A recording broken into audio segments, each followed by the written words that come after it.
ఇట్లాంటి నా అనే స్వార్థపరులు తమ కోసమే తమ బ్రతికే వాళ్ళందరూ దేవుని కోపానికి గురయ్యే ఛాన్స్ ఉంది.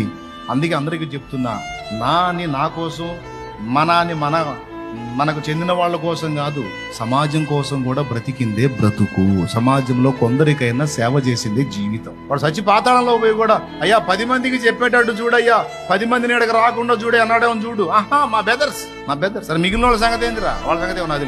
వాళ్ళు వస్తే రాని ఇబ్బంది లేదు, మా వాళ్ళు మాత్రం రాదు.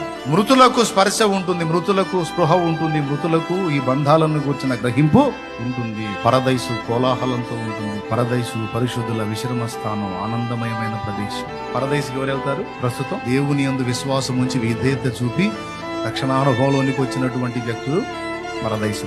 పాతాళానికి ఎవరు వెళ్తారు? దేవుని వాక్యానికి చెవినియక తిరస్కరించి తెలిసి త్రోసివేసినటువంటి మూర్ఖులు, గర్వంతులు, అహంభావులో లెక్కలేని వారు వెళ్తారు పాతాళాగ్నికి.